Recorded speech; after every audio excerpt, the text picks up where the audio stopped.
In this first lesson, we'll be looking at the brokerages that we prefer to use when trading stocks: TD Ameritrade, Webull, and Robinhood. Before anything, let's just do a brief overview of the three brokerages. First, let's take a look at TD Ameritrade. Specifically, we will be looking at thinkorswim, TOS for short. TOS was created by TD Ameritrade, the number one overall recommended broker on stockbrokers.com, and offers desktop, web, and mobile capabilities. TOS offers some of the best charting tools among brokers and offers over 400 studies and 20 drawing tools, and also offers paper money. Paper money is a feature that allows newer traders to learn how to trade using fake money in a simulated market that emulates what the market is doing in real time. Both of the above features are offered on TOS mobile platform and is considered the best charting software of any mobile platform in the industry. Some of the downsides of TOS include option commissions rates, which come at around 65 cents per contract. However, there are free commissions for stocks and ETFs, and the wealth of tools may seem overwhelming for the newer trader, but it's nothing too difficult once you get the hang of it. Next, let's take a look at Webull. Webull will mostly appeal to those who prefer mobile trading over desktop, as the sleek interface draws you in with a huge selection of charting tools. It can be said Webull is the best for intermediate investors, active traders, options traders, and cryptocurrency traders. However, its lack of educational content will leave the newer traders at a disadvantage. Webull is one of the most affordable platforms to use, as there are no fees for trading, including options. Lastly, Webull offers 24/7 customer support through phone, email, and chat that are available in the mobile app.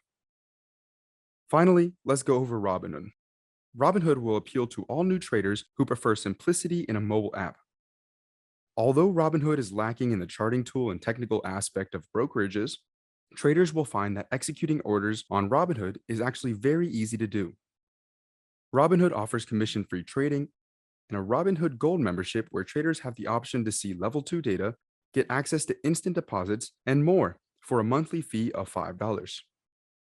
Some of the downsides of Robinhood include the lack of technical data and charting tools, as well as educational content. And there have been numerous reviews of traders experiencing slower than usual order fill times. Because of this, Robinhood is not recommended for the active day trader and is solely recommended for those who are just starting out in their trading journey.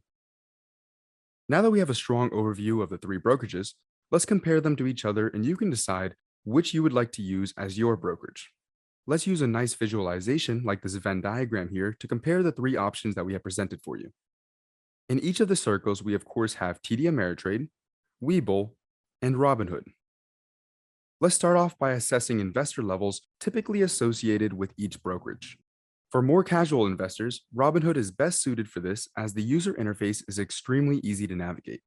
It is quite simple to search an asset and trade it without having too much trouble at all, making it extremely easy for novice traders to use. As traders move toward a more intermediate level, Webull is a stronger pick for a brokerage. It is also quite possible to start trading with Webull, but keep in mind that the learning curve on the platform tends to be a little bit more difficult to use. However, with some practice, it becomes quite clear and easy to use. And for those who are looking to take trading more seriously, TD Ameritrade's thinkorswim is an excellent choice. Quite similar to Webull with a few more upsides. However, it is important to remember that those upsides come with a more intense learning curve, but once again, with some practice on the platform, it is easy to overcome this curve and be proficient with the platform. In terms of educational resources, Robinhood has quite limited resources and is not the best place to learn how to trade. Webull introduces itself as a far more research and data oriented platform, and in most cases, most of the information that you need to make a trade will be directly on the platform itself. So you won't have to travel far to do the necessary due diligence before entering a trade. Finally, TD Ameritrade has by far the most in terms of data and research. The platform is full of webcasts, slideshows, articles, and even a chatbot that will provide you with the proper information to make strong trades. It was even ranked as the number one brokerage for education by stockbrokers.com for the past 8 consecutive years. So, what type of securities can you trade on each of these platforms? Each of the three platforms allows for stocks, ETFs, and options to be traded directly on the platform. However, cryptocurrencies cannot be traded on TD Ameritrade yet, but are accessible through both Robinhood and Webull. American Depository Receipts, or ADRs, are unavailable on Webull as of now, but can be traded on both Robinhood and TD Ameritrade. Although TD Ameritrade does not currently grant access to trade cryptocurrencies, they allow for bonds, mutual funds, futures, forex, and even IPOs for qualified accounts, which is much more than currently available on both Robinhood and Webull. Each of these three platforms can allow for extended trading hours, but be cautious while trading in extended hours as volatility tends to be much higher due to less trades being placed at these times. Let's talk about fees. There are no trading fees for stocks and ETFs on all three of these platforms, but only Webull and Robinhood allow for no fees for options trading, as TD Ameritrade has a fee of 65 cents per contract. But all three of these platforms allow for no account minimum to get started with trading, allowing access to traders of all bankroll sizes. There is a bit of an incentive to trade with Robinhood or Webull, however. Both platforms give you a free stock for signing up on the platform, ranging from about $2.50 to about $250. But Webull will also give you two more free stocks for deposits of qualifying sizes. But TD Ameritrade is the only one with a physical branch. In fact, they actually have more than 175 branches across the country that host both virtual and in-person events for educating traders. For those looking to establish themselves with long-term retirement accounts, both Webull and TD Ameritrade allow for this. But Webull does not currently have dividend reinvestments, which is an attractive trait for many investors. For those with smaller accounts, you'll be able to buy fractional shares on both Robinhood and Webull, but that option is currently unavailable on TD Ameritrade. Fractional shares are especially good for those with smaller accounts that would like to own a piece of higher cost shares, such as Amazon, without having to allocate too much money for a single share of the company. Let's talk about trading on the platforms themselves. It is typically a smart idea for new traders to practice trading with fake money just to get the hang of concepts and develop strategies.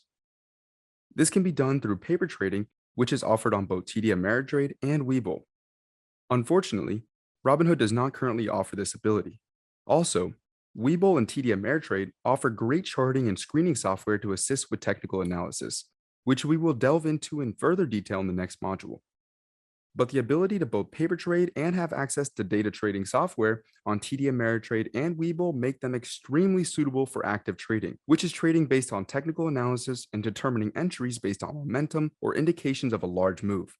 While Robinhood can be seen as a place for beginners to simply buy and sell securities without too much of a hassle. So, what do we suggest when picking a platform? If you are just looking to start your trading journey, enjoy watching the market, but don't plan on taking these too seriously, then Robinhood is likely the best choice for you. However, if you are looking to get a little more serious with your trading, then Webull or TD Ameritrade are likely to be the better options for you. Keep in mind that there is no wrong platform to use, and if anything, you can try all three of these out, and whichever gives you the best experience can be the one that you stick with. After choosing a brokerage, you'll need to make a decision between opening a cash account versus a margin account. So, what is the difference between these two types of accounts? Well, essentially, you can think of a cash account as like being a debit card, where you can spend only what you deposit, while a margin account is like a credit card, where you can borrow money from the broker to gain more leverage on positions. With a cash account, you can pretty much only lose what you put into a position, and you know your potential loss if things aren't to go the way that you would expect. Also, with cash accounts, you can only use cash that has been settled after each transaction.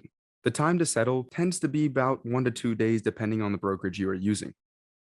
However, with the cash account, you can get around the pattern day trader (PDT) rule if you are using a smaller account to trade with. The PDT rule requires that you have $25,000 in margin account to be able to make as many day trades as you would want. However, if you have less than this, you will be restricted to 3 day trades per 5 trading days, making day trading quite difficult for smaller accounts. Yet, if you use a cash account, you can make as many day trades as you want as long as the money that you are using has already been settled. This means if you have $1,000 in a cash account, you can make a trade with $100 10 times in a single day. But after you use the cash to make a trade, you have to wait for it to settle again before you can use it, which, as we mentioned, generally takes around 1 to 2 trading days. Okay, so let's take a look at margin accounts now. The single most advantageous reason to open a margin account is because it significantly increases your purchasing power. For those with relatively small portfolio sizes, a margin account allows you to boost returns and better diversify your portfolio. Also, a margin account allows for more options in investing. As you recall from the cash account, you can only pretty much attempt to buy low and sell high.